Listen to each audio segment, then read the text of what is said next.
Hello boys. आज हम बात करेंगे एक नए स्पीच के बारे में, नए स्टेटमेंट्स के बारे में जो अक्सर हम बोलते समय ध्यान रखते हैं। क्या कि हिंदी में अगर हम बोल रहे हों और ये ध्यान जरूर रखते हैं हिंदी में बोलते समय, लेकिन इंग्लिश में हम नहीं बोल पाते हैं। हम उसको इंग्लिश में कैसे यूज़ करेंगे हमको ये याद होना चाहिए, ठीक है। तो सबसे ज़रूरी क्या है कि जो हम हिंदी में बोलते हैं उसको हम इंग्लिश में कैसे बोलें। अक्सर देखें एक वर्ड्स आता है, उसको हम सेंटेंस कह सकते हैं। वो सेंटेंस क्या है जिसे हम बोलते हैं भरोसा रखें, ठीक है, भरोसा रखें। तो इसको हम इंग्लिश में क्या बोलेंगे, ठीक है, भरोसा रखें। ये वर्ड्स आ गया भरोसा रखें, और इंग्लिश में क्या बोलेंगे। इसका एक सबसे अच्छा तरीका होता है इस वर्ड्स को बोलने का, बोलते हैं रेस्ट अश्योर्ड। रेस्ट अश्योर्ड, इसको हम अश्योर्ड पढ़ेंगे, अश्योर्ड, ठीक है, rest assured. Rest assured, rest assured means भरोसा रखें। ओके, नेक्स्ट, इस वर्ड्स को हमेशा आप याद रखिएगा, इस सेंटेंस को, क्योंकि अक्सर ये बातचीत करते समय लोगों को हम विश्वास दिलाने के लिए कहते हैं भरोसा रखें, चिंता मत करें, डोंट वरी, डोंट वरी, भरोसा रखें। आप मुझ पर भरोसा रखते हैं ना, तो इस तरह से आप उसको भरोसा रखिए, आपके साथ धोखा नहीं होगा। भरोसा रखिए, आपका काम पूरा होगा। तो इंग्लिश में क्या बोलेंगे, rest assured your work is sure, your work is done, okay, surely. तो इस तरह से हम कुछ वर्ड्स यूज करते हैं जो सामने वाले को हमारी स्पीच पे एक कॉन्फिडेंस आता है और हम उसको अच्छी तरह से बोल सकते हैं। तो इस वर्ड को याद करना पड़ेगा, rest assured, rest assured, okay. तो इसमें साउंड हमारा ये सेंसेस का आना चाहिए, ठीक है। दूसरा एक हम बात करते हैं, जैसे बोलते नहीं आपकी जैसी आपकी मर्जी, इस वर्ड को ध्यान रखें, जैसी आपकी मर्जी, ठीक है। ये वर्ड बहुत अक्सर यूज किया जाता है, ये सेंटेंस जल्दी ज़्यादा यूज करते हैं, जैसी आपकी मर्जी, है ना। तो इसके लिए सबसे अच्छे वर्ड्स है वो क्या है, एज यू विश।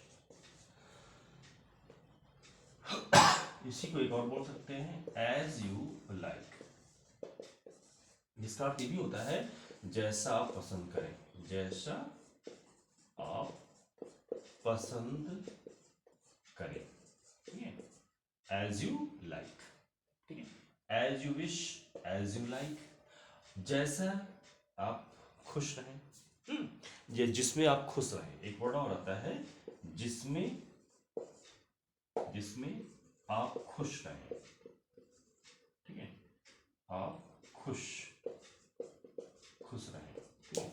ये देखो अक्सर कन्वर्सेशन में होता है कि ये काम ऐसे कर ले जाए, वैसे कर ले जाए, तो आप उनको सजेस्ट करने के लिए क्या बोलते हो, जिसमें आप खुश रहें वही कर लीजिए, जिसमें आप खुश रहें।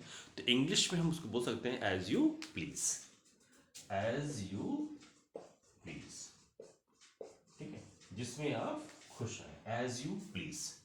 तो ये याद रखिएगा, एज यू प्लीज को जिसमें आप खुश रहें, इस वर्ड को आप बोल सकते हैं एज यू प्लीज। जैसी, जैसा आप पसंद करें, ठीक है, तो एज यू लाइक। और ये है जैसी आपकी मर्जी, एज यू विश, ठीक है।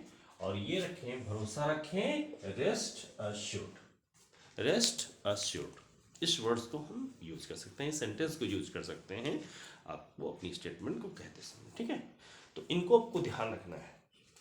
चलिए नेक्स्ट बात करते हैं और कुछ वर्ड्स में आकर के, जैसे हम किसी को बोल देते हैं वेलकम, ठीक है, वेलकम।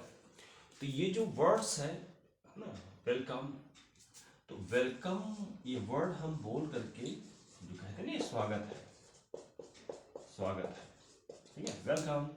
और वेलकम सभी का है, तो हम ये बोल सकते हैं welcome all of you, welcome all of you, ठीक है, वेलकम ऑल ऑफ यू, आप सभी का स्वागत है, आप सभी का स्वागत है, आप सभी का स्वागत है। तो मैंने ये वर्ड्स दो तरह बताया, एक इंग्लिश में बोल करके हिंदी में समझा रहे हैं आप, ठीक है, पहले आपने इंग्लिश बोल दिया, फिर आपने हिंदी में बोल दिया।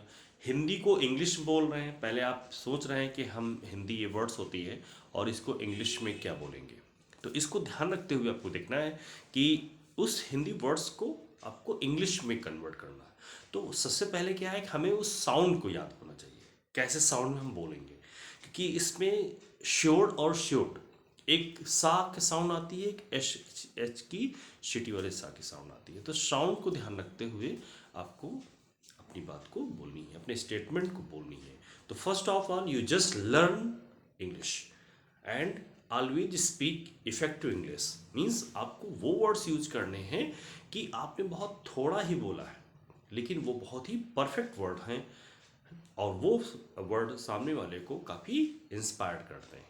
सो this word to be learn for good speaking. Okay, so तो इनको हमें माइंड में रखना है। कुछ चीज़ें और होती हैं हम स्टेटमेंट को बोलते समय ये ध्यान रखते हैं, ठीक है। वो क्या होती हैं, जैसे हम सेंटेंस को बोल रहे होते हैं, ठीक है, अपने सेंटेंस को बोल रहे होते हैं और कुछ चीज़ों को हमें ध्यान रखना है कन्वर्सेशन करते समय, क्योंकि कन्वर्सेशन हमारी एक ऐसी प्रोसेस है जिसमें से कुछ रूल हमें आने चाहिए। बोलते समय हमें विनम्र रहना है, ठीक है। अक्सर लोग उन्हें लाइक करते हैं, उनकी बातें सुनना चाहते हैं जो अपनी लैंग्वेज में अच्छी भाषा का प्रयोग करते हैं। फर्स्ट विनम्र रहते हैं, पोलाइट रहते हैं, फ्लेक्सिबल रहते हैं, ठीक है। तो आपको इन चीज़ों को ध्यान रखना है। तो अगर ऐसे वर्ड्स हम बोल रहे होते हैं तो हमने क्या बोलेंगे, देखें। जैसे कोई व्यक्ति अपनी बात को रख रहा है, ठीक है, जैसे उसने कुछ चीज कही सेंटेंस में और उस सेंटेंस में हिंदी वर्ड्स को यूज करते समय उसने इन चीजों को बोल दिया। जैसे अक्सर कहा जाता है, लोग सजेस्ट करते हैं विनम्र बनिए, ठीक है, विनम्र बनिए, विनम्र बनिए, ठीक है। तो अक्सर ये बड़े बड़े लोग वर्ड बोलते हैं विनम्र बनिए। तो इसको सबसे अच्छा वर्ड्स है बी कॉर्टियस, बी कॉर्टियस, बी कॉर्टियस, ठीक है। तो इस वर्ड को आप लोग लर्न कर लीजिएगा, बी कॉर्टियस, बी कॉर्टियस। तो इस वर्ड्स को, जिसे इसको पढ़ना सीखिए, कॉर्टियस, कॉर्टियस, बी कॉर्टियस, इसको बी कॉर्टियस, ठीक है। तो इस साउंड को आपको बोलना कैसे है, अगर आपको कोई प्रॉब्लम्स पड़ती है तो आप उस सेंटेंस के इंग्लिश को हिंदी में नोट कर लें और इस हिंदी वर्ड्स को आप इंग्लिश में कैसे बोलेंगे, जिसका अर्थ होता है विनम्र बनिए, ठीक है। साथ में दूसरा क्या है, बोलने से पहले सोचो, बोलने से पहले सोचो, ठीक है, या विचार करो, विचार करो। तो ऐसे करने से पहले क्या होगा, think, think before, think before you speak, think before you speak. इस वर्ड्स को ध्यान रखना, this word is so important for conversation. Think before you speak, बोलने से पहले पहले सोचो, बोलने से पहले सोचना चाहिए। तो ऐसे वर्ड बोलते समय आपको हिंदी में जो आप बोलते हो उसको इंग्लिश में कैसे बोलें। अगर आप किसी से बात कर रहे हो यार, बोलने से पहले सोचा करो, तो इंग्लिश क्या बोलोगे, think before you speak. Okay, understand.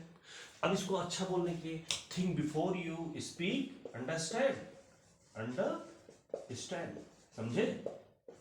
तो इस चीज को आपने ऐड कर लिया, समझे, बोलने से पहले सोचा करो और विनम्र बनिए। आपकी एटीट्यूड ऐसा बोलते हो कि जैसे लग रहा है कि आप फाइट करने जा रहे हो, बातों में इतना ज़्यादा एग्रेसिव है, बिल्कुल आप आपे में आ जाते हो। ये क्या शो करता है, शिक्षित व्यक्ति की पहचान होती है वो विनम्र रहता है, शिक्षित व्यक्ति की पहचान होती है वो विनम्र रहता है। उसके शब्दों में आक्रामकता नहीं होती है कि एग्रेसिव हो गया, है ना, वर्ड में ऐसे स्लैंग वर्ड्स यूज करने लगा, है ना, अपशब्द यूज करने, अभद्र भाषा का प्रयोग करने लगा। अगर कोई व्यक्ति बातचीत करते समय अभद्र भाषा का प्रयोग करता है, आप उसको ये समझ जाइएगा सबसे अशिक्षित व्यक्ति, अनपढ़ व्यक्ति अगर कोई है तो वो यही व्यक्ति है। है ना। कुछ व्यक्ति ऐसे क्या होते हैं कि ऐसे गंवार होते हैं, पढ़े लिखे नहीं होते हैं, लेकिन ये व्यक्ति आप मान जाइएगा कि वो पढ़ा लिखा गंवार है, but after education getting he became uneducated, uncivilised, uncultured person. तो बोलते समय आपको, है ना, विनम्र रहना है, तो बी कॉर्टियस रहना है। और स्पीकिंग के दौरान, ड्यूरिंग द स्पीकिंग, ठीक है, avoid slang language, avoid slang language, ठीक है, स्लैंग लैंग्वेज। इसका अर्थ क्या हुआ कि बोलते समय मतलब कि आपको स्लैंग लैंग्वेज मतलब अभद्र भाषा का प्रयोग से दूर रहना, अभद्र, अभद्र भाषा से दूर रहे, ठीक है। अवॉइड स्लैंग लैंग्वेज, अभद्र भाषा का प्रयोग ना करें। जब भी आप किसी से बोलिए उससे कभी भी स्लैंग लैंग्वेज में आप बात ना करें। हाई फाई लैंग्वेज का यूज ना करिए, बहुत बोस्टिंग करके, है ना। ऐसे लोग क्या होते हैं ना कि उनको लोग उनकी वजह से सुन तो रहे होते हैं, लेकिन पीठ पीछे उतनी उनकी बुराई कर रहे होते हैं, उतनी ज़्यादा उनके बारे में बोल रहे होते हैं। और ऐसे लोग जब पता चलता है कि उनके बारे में कोई बोल रहा था तो बहुत उनको खराब लगता है, बहुत बैड फील करते हैं। लेकिन उस बैड फील को समझ रहे हैं, लेकिन उसके जिम्मेदार वो स्वयं है, क्योंकि वो ऐसी लैंग्वेज से बोल रहे थे, ऐसे बोस्टिंग कर रहे थे, इसलिए लोग उनके पीछे उनके बारे में बोल रहे होते हैं। तो उनको सोचना चाहिए कि अपनी लैंग्वेज में कभी भी एग्जेग्रेशन, ना, बढ़ा चढ़ा के बोस्टिंग करते हुए शब्दों का प्रयोग नहीं करना चाहिए। इसीलिए नपे तुल्य शब्दों का प्रयोग किया जाता है। Okay, so you can speak, you can speak but think first. आप बोल सकते हो लेकिन पहले सोचो, उसको, उसके वर्ड के बारे में सोचो, उस सेंटेंस के बारे में सोचो जो आप बोलने जा रहे हो। ओके, इसीलिए मस्तिष्क का प्रयोग आपको बोलते समय ही करना है, क्योंकि बोलने माँ से कुछ नहीं होता है कि ईश्वर ने आपको मुख दिया है तो बोलना ही बोलना है, ये मतलब नहीं होना। ईश्वर ने मुख दिया है, लेकिन मुख के ऊपर ब्रेन को भी दिया है।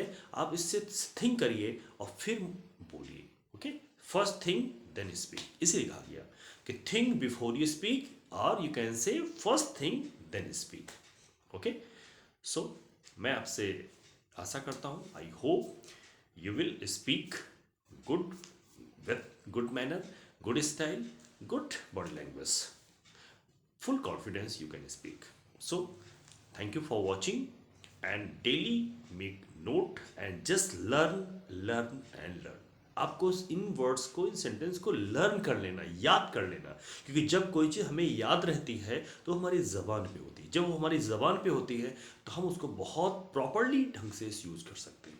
ओके, तो आज यहीं हम इसको फिनिश करते हैं। ये हमारी स्मॉल स्पीच का सेकेंड पार्ट था, और नेक्स्ट वीडियो में हम बात करेंगे कुछ ऐसे सेंटेंस जिसमें हम ऑर्डर दे रहे होते हैं, रिक्वेस्ट कर रहे होते हैं, किसी को मोटिवेट कर रहे होते हैं, किसी को एडवाइस दे रहे होते हैं, नहीं तो किसी को हम इस तरह से उसको स्ट्रॉन्ग कर दिए होते हैं ताकि वो व्यक्ति अपने लाइफ में बहुत अच्छे से डिसीजन दे करके वर्क कर रहा होता है, बोलने में अच्छी चीज़ यूज कर रहा होता है। ठीक है, तो नेक्स्ट वीडियो में हम बात करेंगे कुछ एक नए सेंटेंस के बारे में, उसको हम सीखेंगे कि न्यू वर्ड्स, न्यू सेंटेंस कैसे बनाते हैं। ठीक है, न्यू वर्ड्स जो हमारा आया वो यूज कैसे करेंगे, उस वर्ड से हम नया सेंटेंस कैसे बनाएंगे, उसको हम प्रयोग करना सीखेंगे। Thank you for watching and take care for in future good speaker. Okay, thank you.